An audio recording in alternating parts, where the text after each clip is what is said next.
Wakiso ne Kampala. Bakugamba nti Mukono bali kuligenda Katale ate na Suuti dayare lyawo mu tawuni. Najera Katale ka Najera tu waliwo dayare, Kasanga tukusaawe Wampeewo nawo waliwo dayare. Ebuloba eri mu tawuni okulinana na Bukalu Police Station, Kawuku eri ku Katale, na Bingo eri ku kuberida ku Trinity College opposite kuberida ku Trinity College, na Bweru bali awo mu Kibwa. Ne bagamba munange nti no dalizi zaabwe zonna batadeko ebipande bya sibyangu Dairy Supply. Ate era ne bagamba nti amata bagasaze ebbeeyi ebitundu 4 ku buli 100, basuubuza agula mu bungi naawe ayagala ekikopo ekimu.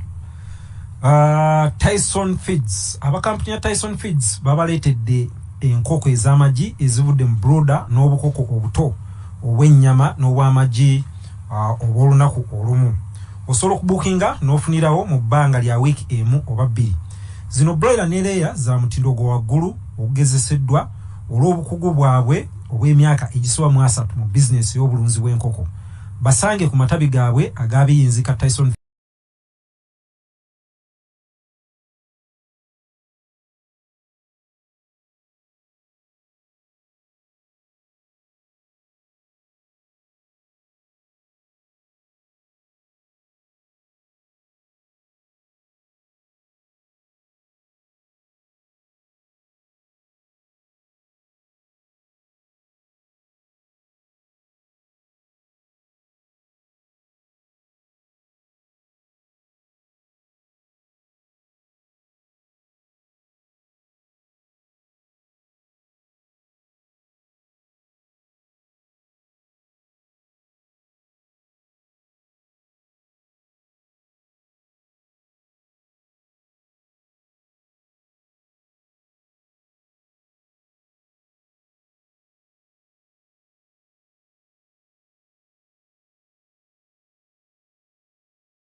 bannakibina sebo koleche ekyalikoleddwa abalala naawe sula mu tawulo olw'okumenya amateeka agaateekebwawo okulwanyisa covid kyokka ate otugambi kibino si byakaakati yabikola luli ate babireeta kati lwaki tebabireeta luli anti bagamba omusango teguvunda kakati Boris Johnson olunaku lw'eggulu bwe yabadde kyeyakoze kubanga bamubuuzizza ne bamwetolooza ne bamugamba tetwagala weetooloole akabaga tumanyi kaaliwo twagala okumanya ekintu kimu wakaliko omanyi bali abalala basobola okulekebwa kubanga ekinene ennyo bali abalala bagenda kusasula zi fine naye ye Boris Johnson engeri gyali omukulembeze emirundi egisinga gwe emirundi egisinga bw'oba okoze ensobi osasula na ofiisi yo kakati Boris Johnson kye yakoze bwe yalabye nga bamutadde mu kattu yeetonze n'abawa kye yayise heartfelt apology kwegamba yeetonze ne yeenenya ng'agamba nti kyavudde ku mutima gwe naye ng'agamba n'agamba nti yali alowooza nti it was a work event nti byali bimu ku mirimu gye baali bakola kubanga wali owuliddeyo ze bayita a working dinner tugenda kubeera n'akabaga naye nga tulinga abali ku mulimu kali yagamba nti yali alowooza nti era baalinga abali ku mulimu nti byali bintu bitongole ne bali bamugamba nti amateeka gagamba tewali banaanywanga nga basukka abaki ababiri waliwo akulembera Labour siye mujjawe Keir Starmer yawadde Boris Johnson amagezi alekulye n'amugamba nti you a pathetic spectacle of a man who has run out of road nti oli musajja akwasa ennaku naye ng'oluguudo lukuweddeko kakati Boris Johnson akyagaanye okulekulira baminisita bazze bamuwagira bayimiridde naye kyetaagisa ababaka mu kibiina kye 54 okuwandiika ebbaluwa eri akulembera ba backbencher be bamemba ba parliament abatabeera baminisita singa akulembera ba backbencher ba MP abatali baminisita mu kibiina kye afuna ebbaluwa 54 bajja kutandika ku lugendo lw'okumugyamu obwesige ye bw'anaabeera talekulidde abo be backbencher 54 mu kibiina kye saba oludda oluvuganya naye jjukira nabo bandyagadde okubeera nti nno baba basigala be basinga obungi naye babeera bagenda okwekolamu gavumenti tekitegeeza nti nno Boris Johnson bw'avaawo nti Labour yejja babeera nga abagambye nti lwaki naffe tetulyako bwe tuleeta owaffe naffe ne tufuuka baminisita kale nno ali mu kattu baminisita bo bayimiridde naye naye ba MP batandise okuliikika abamu nga bagamba nti bw'atalekulira bo bagenda kutandika okuwandiika amabaluwa abasipi kati ke kattu ke yeesangamu bawerayo 54 tebannawera naye abatandise mu house basukkamu basukkamu so omuwendo gwa 54 okuwera mwangu nnyo kati ye alina kulwana okuperereza kumpi buli omuntu tokkiriza abasajja abo bye bagamba oba ne yeetondera ddala eri buli ssekinnoomu nti bannaye nsonyiwa teweegatta ku baagala kukola ki kunzigyamu bwesige nga tugyeko Boris Johnson waliwo abalala naddala mu gavumenti ye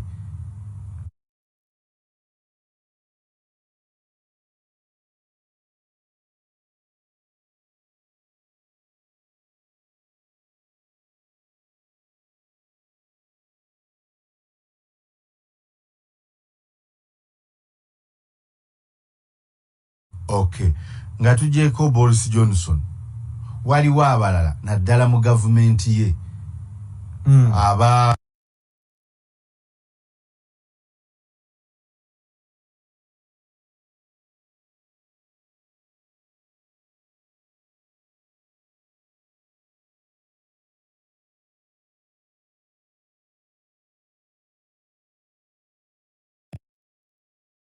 nti yagenda kuddawa zitowerwe manyo bayita n'abagamba buli omajje n'ennyama ye ngenda nze kutegeka wesigiriwe mugenda okwokera naye buli omajje n'ennyama ye n'enkoko ye gy'anaakola ki gy'anaayo kyakati akabaga kano baakayita come with your booze party aliwo akabaga ke bambitako akafaanana bwe katyo gwe wagenda bugenzi come with a drink ati omulala gwe bakigamba ye yayomba buyombi oli atwise ku pata ate yangamba come with a drink lwaki sisigalira ddala ewange nenywera kakati bagamba olwokuba bakayita come with your booze party poliisi ekuma ku 10 Downing Street yo yakolawo ki ng'eraba abantu bafulutuka mu mamotoka bakutte ecupa za wayini yaloopa poliisi ogayise mawanga ga Afrika mu bano bakwamaabo oli mu poliisi okimanyi bateekawo amateeka nti tebakkirizibwa kunywa nga basukka mbabiri naye tebateekawo tteeka nti temutambule na mwenge babeera bagenda gukola ki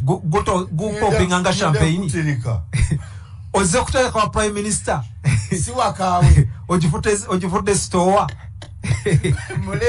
kati n'abapoliisi abakuma ku 10 Downing Street balina obitebya baali batunuddewa nga balaba abantu bafuutuka mu mamotoka bakutte ecupa z'omwenge tebeebuuza bano bagenda kukola ki kale nno okunoonyeza kukyalina mulanda naye ensonga ekyasobola okuggwa nga ddala alizayininze oba niyejjerera oba okwetonda byonna kyemmanyi bw'anaalaba nga kikutte omuliro yenyini ajja kulekulira tebatera kwagala kugobebwa mbuswavu ate akimanyi nti abalaba alina bangi bazaalinnyako abayinza okwagala okukozesa omukisa guno okumusindiikiriza kyokka obuuziza nti nno waliyo abalala nga ye mu gavumenti kubanga kye tulina okumanya abazungu bwe bateekawo amateeka gabeera amateeka tegabeera nga waffe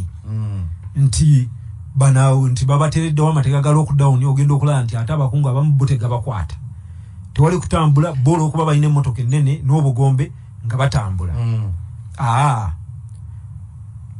kaakati Boris Johnson si yasoose era ekimu kye bamulumiriza nti wazze wabeerawo obuvuyo naye ng'emirundi egisinga ba AD be balekulira kye bayita okuyirawo omubiri mu mwezi gwa May zaali ennaku z'omwezi 5 2020 awo covid ng'atandika butandisi 2020 jukira nti nno tuli mu 2022 yatuuba 2020 n'atuyisa mu 2021 ne 2020 ng'atandika butandisi Neil Ferguson UK coronavirus advisor eyali akulemberamu okuwa amagezi oba okuwabula ku nsonga za coronavirus Professor Neil Ferguson jukira nno coronavirus yanjalo COVID-19 coronavirus bungi COVID-19 kyekimu ku kika oba bwemu ku bulwadde obuvaamu Professor Neil Ferguson ono epidemiologist nga enteekateeka ye gye baazimbirako coronavirus lockdown strategy engeri gye baggala eggwanga ono ye yateekawo enteekateeka eyaggala eggwanga mu Bungereza yeesanga ng'alina okulekulira olw'okuba omwagalwa we yamukyalira ewuwe mu lockdown omwagalwa we Antonia Stats yava ewaabwe e London n'agenda akyalira Professor Neil Ferguson nga 3 March ne 8 April bakwano ba Ferguson bagamba nti yali alo nti ono Antonia Stats omwagalwa we yali agamba nti yali talambuzibu kubanga amaka gombi bo bali bagatwala nti gegamu yali wuwe nti gombi gaabwe naye ono muli baagalwa si bafumbo mbutongole toyinza gamba mbu amaka g'oli naawe gegago muganzi wabeera Makindi gobeera Nateete ovudde Nateete ogenze wa muganzi wo nti wano weewaffe wano weewaffe wonna waffe wano Makindi ne Nateete wewamu ye yali akulembeddemu enteekateeka bamugamba ssebo go ennyini go abiteekawo nti wali yanaakyaliranga muki munne era yesangawo okukyala yesanga alina okukola ki okulekulira. Omulala yali minisita wa Bungereza ow'ebyobulamu Matt Hancock. Oyo mujjukira wamukola ne Dr. Kazibwe. Ono yakwatibwa nga amenya amateeka ga COVID-19.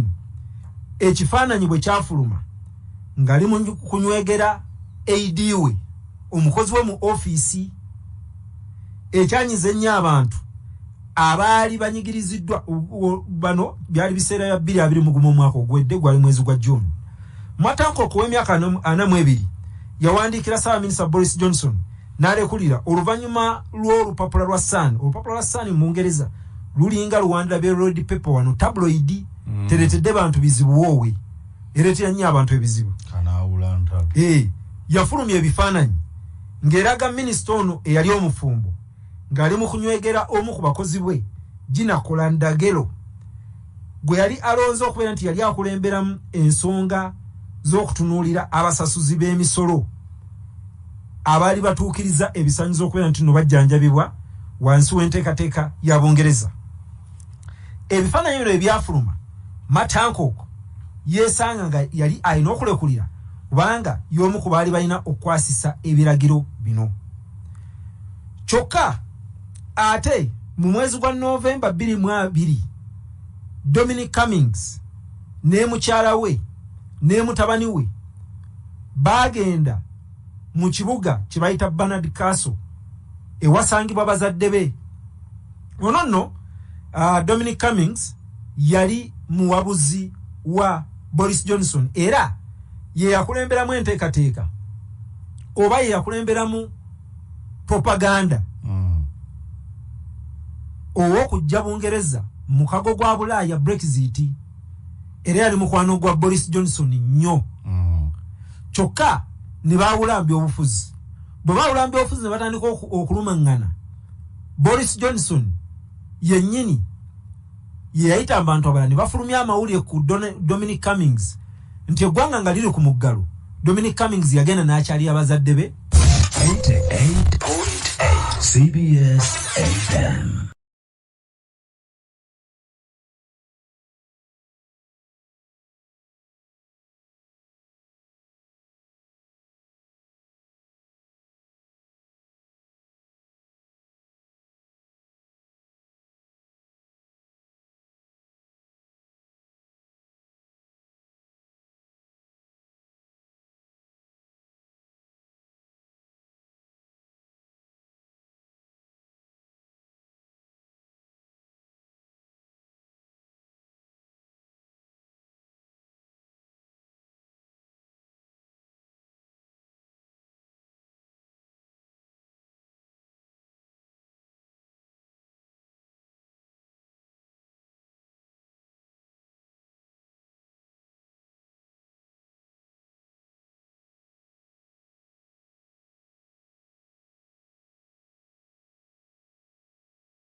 twakava mu muggalo twakaza abaana mu masomero tusaana tujjukire nti omusomesa waatali ebiseera by'abaana baffe biba kalino Uganda wamu n'ekitongole ky'ebyenjigiriza n'ekikola ky'abantu mu bwakabaka bwa Buganda ebulange Mengo bateeseteese omusomo gw'abasomesa aba primary ogw'okubabudaabuda n'okubazza emitima n'okuzza ekitiibwa ky'omusomesa wamu n'okudda ku mulamwa ogw'okusomesa abaana baffe mu bibiina ebyenjawulo n'okuvunuka okusomoozebwa okungi kwe bayiseemu nga mu muggalo gwa COVID-19. N'olwekyo tukubiriza bannannyini masomero abakulu b'amasomero muleete abasomesa abammwe beetabe mu musomo guno. Omusomo gwa kubaawo nga 29 Gatonya 2022 awo Mengo Senior School okuva ssaawa 3 ez'enkya okutuuka kali kutandika saa 3 ez'enkya. Abaana abudaabuda basomesa mwe muli Dr. Mukasa Lusambu, Dr. Sam Kaziwe, Professor Masagazi Masazi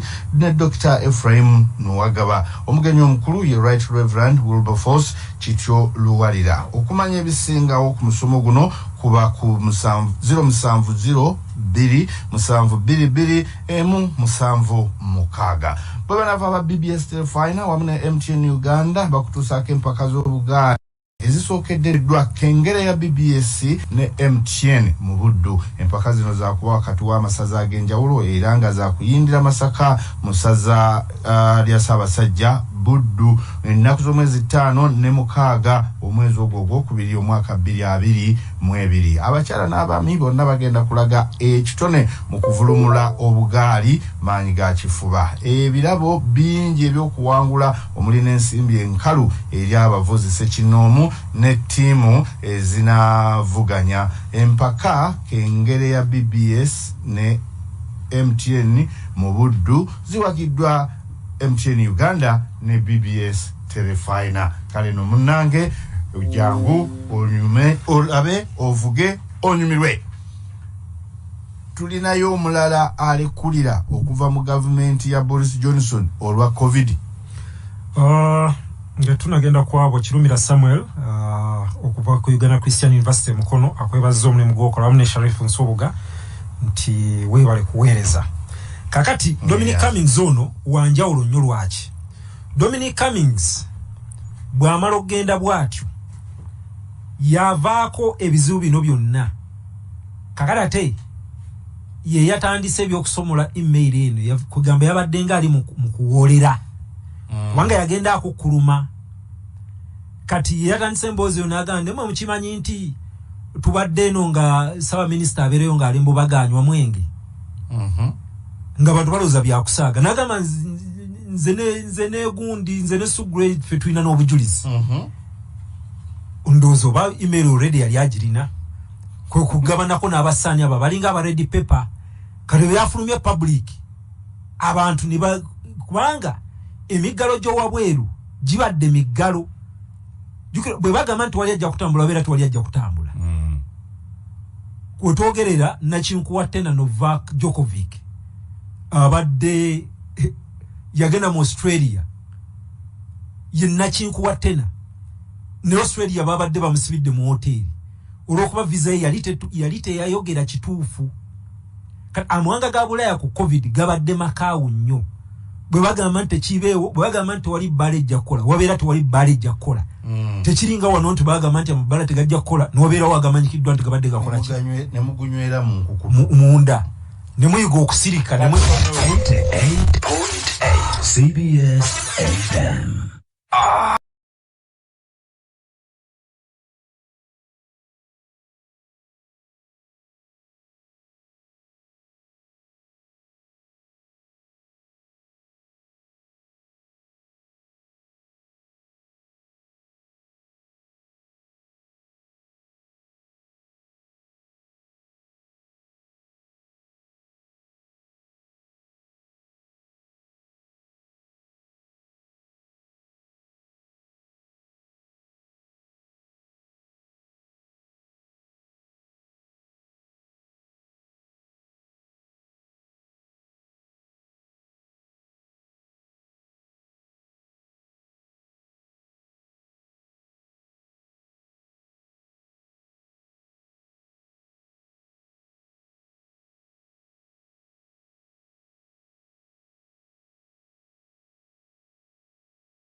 zaba menya amateeka ga COVID. Kakati Boris Johnson bwalemera bwamenya amateeka gano bano ne bamugamba okulekulira nga bwe nkutegeeza yabagambye nti netonda ekyaliwo.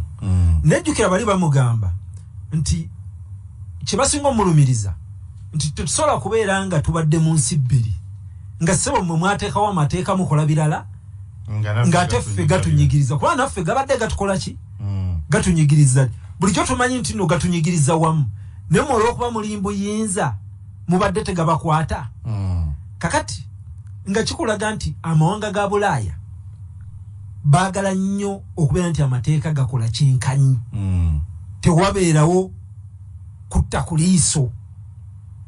Era ekyo kye kigenda okuleeta Boris Johnson obuzibu nti si bannabyabufuzi okusinga be banyivu naye bali abantu ba bulijjo be nkugambye nti nze mwateekawo amateeka nga sobola na kuziika mukadde saasobola kulaba mukwano gwange essaawa zezisembayo ne mpulira nti mulwadde n'olwokuba mwagamba tewali wadde okuta nga sobola genda mulaba waliwo n'abaafa nga tebaafa COVID naye ng'okimanyi nti mulwadde wa kansa naye baagaana tewali ava waali lwakuba mulimu okuŋŋaana.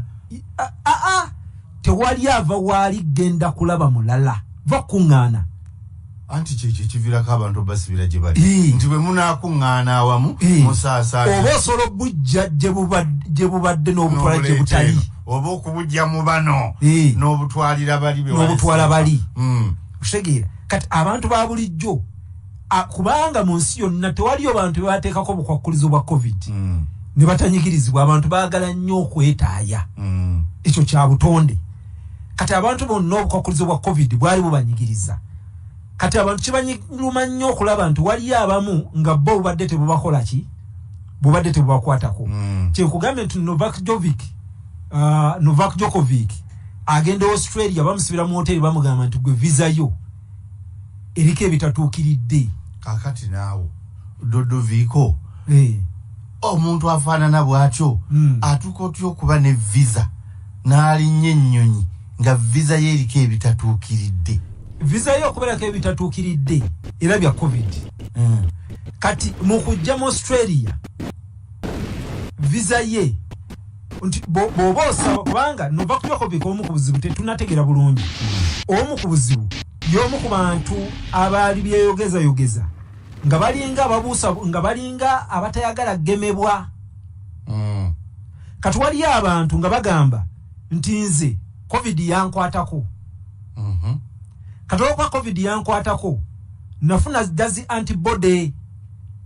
COVID bw'aba yakwatako n'owona kitegeeza nti kati wakapadda nga bwe bagamba kati gye bali abalina enjogera eyomuze COVID yankwata dda kati ate lwaki ngemebwa bw'aba yankwata nempona kati ongemako ki kubanga era n'okungemera onkuba ki onkuba kalwadde kennyini. Kati nze kali ate kennyini kannumako kali kennyini nze ondeetera buno ate mulwe wanafu kali kennyini kannumako. Abawuliriza bino ebigambo by'abalala sibya CBS byabalala. Kakati bwe ne bannayuganda abalina endowooza kati bw'amala okubyeyogeza kati ate mu visa ye takiteekamu nti nze kannumako nti kannumako okitegeera. Kati bamugamba nti kubanga era oli amawanga gy'otasobola kgenda nga toli mugeme ne kati ekyo ekibozibozi bw'akiteekawo kwayagala okuyitirako okuyingira Australia gyazanye tournament egenda okubeera Australian Open nga si mugeme kyokka ate kino teyakitaddemu. Kati bamugamba nti sebo tutuukirize kwegamba nakyo kya bulimba kubanga bwe kabanga kamulumako naawona then records weziri ezo yali badde presenting. Kakati anti bamugamba nti kiyinza n'okubeera nti kituufu naye wano mbiwandiiko tetukirina.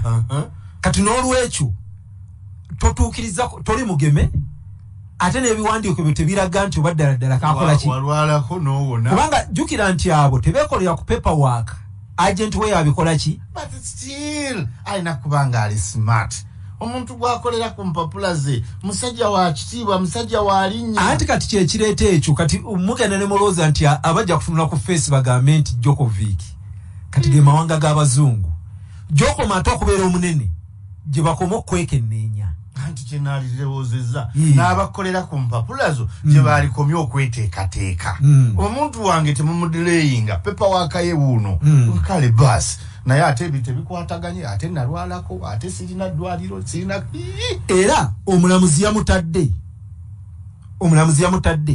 n'ekigambibwa nti abaustralia ministry omu ku buzibu obulimu nti Djokovic bw'awangula Australian Open ajja kuba ye musajja akyasinze okuwangula empaka za tennis ez'ekika eky'emirundi emingi. Kakati wali kati Australia eri mu kifaananyi bw'emulemesa. Jjukira nno Djokovic musaabu. Abasaabu ba Eastern Europe. Kye nagambye nti abazungu balimu ebiti. Abazungu nabo bamanyi okwesosola. Agobalaba be bamu. Nedda ndi ku Dodoviko. Nti siye muntu eyalibaddeko question marks. Yalibadde muntu ali smart. Ngojeko kiri kyogamba abantu ba minorities bano beerabawo bali tebabalabawo bwe babanga ddala ebintu bibabitunuddemu nga biriko obubuuza kyenenya manager we. Kuba ne kino kyogambye nti senga azanya guno n'awangula ajja okubanga ayina kyasinze okuki obuwanguzi. Kati omuntu agenda ku kintu ng'ekyo manya nti nina road block natete nina road block ensanji nina road block empiji baagala kino everything is there. Emirundi egisinga abantu tusooka kwekoona ayinza okubanga mawanga amalala abadde atambula bw'ati bira mupango n'otuuka mu ggwanga nga bo bakakali. Australia era ge gamu ku mawanga agabadde ne lockdown enkakali. Ekyamuzi n'ekyo njakikkiriza naye si bulijjo nti wabaddewo covid kati waliwo restrictions za covid so kuligamba nti aleeta ekibooziboozi oba kale kankitwalire ddala nti aleeta ekibooziboozi kyo yali aleeta kyaki ebiriya byogerayogera dda.